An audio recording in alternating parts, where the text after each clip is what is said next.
పవిత్రమైన సీతారాముల దేవాలయంలో కన్నం వేశారు. దొంగలు యాలాల మండలం జుట్టుపల్లి క్షేత్రంలో వెలిసిన శ్రీ సీతారాముల దేవస్థానంలో సంఘటన వెలుగులోకి వచ్చింది.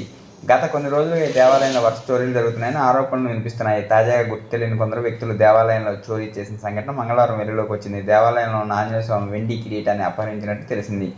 అంతేకాకుండా దేవాలయంలో హుండీలో నగదును కూడా ఎత్తుకెళ్లినట్టు సమాచారం. దేవాలయంలో అధికారుల నిఘా వైఫల్యం, నిర్లక్ష్యం కారణంగా వరుస చోరీలు జరుగుతున్నాయని విమర్శలు వినిపిస్తున్నాయి. ఇదిలా ఉండగా మంగళవారం జరిగిన చోరీ సంఘటనపై యాలాల పోలీసులకు ఫిర్యాదు చేశారు.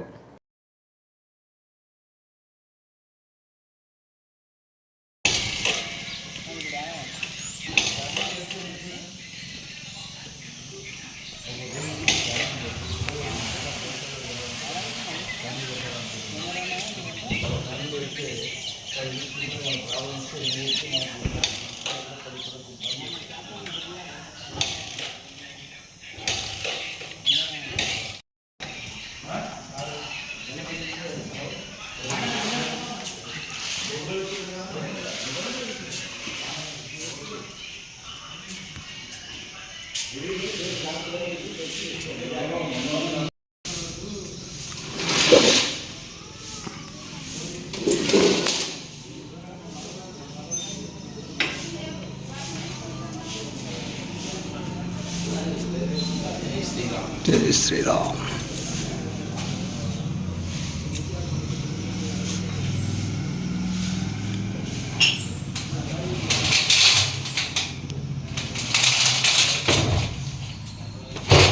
బయట పెట్టుకో, ఏముంటుంది ఏం లేదు.